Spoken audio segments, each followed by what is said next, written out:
Hi, I'm Joel Harvey from Butler Men's Soccer, and today I'm going to be reading Good Boy Blue for you guys, so let's have some fun.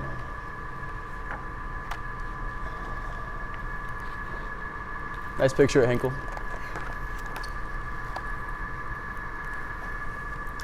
Just 7 weeks old, a dog named Blue left the farm for Butler University. His pop said, "It's time to be a good boy, Blue." Blue wasn't sure he knew what it meant to be a good boy, but he liked the way those words sounded. He wanted to hear them again and again. Blue and Pops arrived at Butler. Students and teachers oohed and awed, whistled and cheered at the sight of their new mascot. Walking just as fast as his little bulldog legs would carry him, Blue beamed with pride. He felt great, but not as great as when he heard the words, "Good boy, Blue." Pop stopped in front of the great Jordan Hall. He told Blue, "This is where professors teach and students learn." Inside, Pops tugged Blue into the office of the university president. Blue could sense he was a man in charge.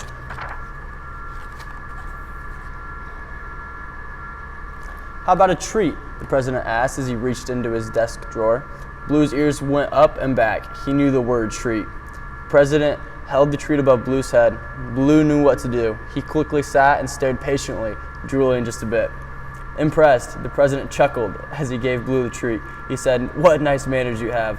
Good boy, Blue." Blue loved those words even more than the treat he was chomping. Blue trotted with Pops for what seemed like forever. Finally, they arrived at historic Hinkle Fieldhouse. To Blue, it looked like one big red brick doghouse. With a whistle around his neck, the Bulldogs basketball coach stood on the court watching the players practice their famous team defense. Without warning, Blue took a flying leap at Coach's basketball. Whoosh, thud, bounce, bounce, bounce.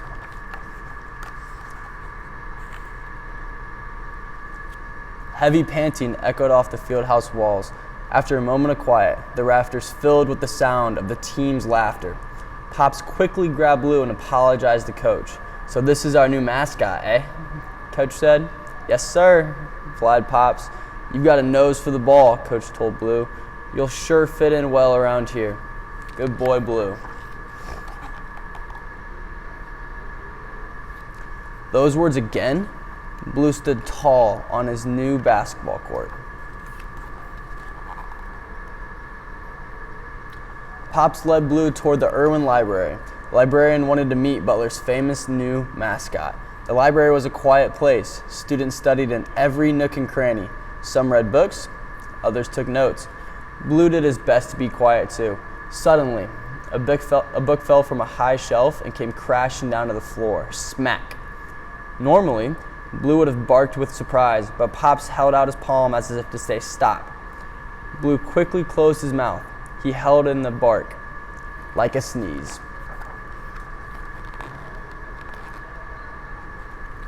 The librarian smiled. Pleased with Blue, she said, "Our mascot is welcome in the library anytime." Good boy, Blue. Blue knew that holding in that bark was worth it. Blue and Pops left the library and made their way to the Atherton Student Union. On the way, they came across a professor and her sweet St. Bernard named Freckles. Freckles excitedly wagged his tail at Blue, but Blue crouched low, showed his teeth, and snarled. This was his campus, he wanted to say. At the sound of the growl, Pops pulled Blue's leash and sternly said, "Bad dog. Bad boy, Blue." Blue's heart sank. He knew he had done something wrong. Blue felt sorry. He disappointed Pops, hurt Freckles' feelings, and missed an opportunity to hear his favorite words. Just outside of the Union, hundreds of people gathered to welcome Blue to campus. Blue saw lots of Butler fans, including his new pals, the university president, coach, and the librarian. Even Freckles was there. Everybody clapped and cheered and smiled at Blue, but Blue wasn't sure that he deserved it. After all, he let Pops down when he growled at Freckles. The president said some words to the crowd, then he handed Blue his official mascot jersey and a tasty dog bone. Blue had an idea. He took the bone right over to Freckles. He bit it in half and nudged one part over to the sweet dog. Freckles beamed.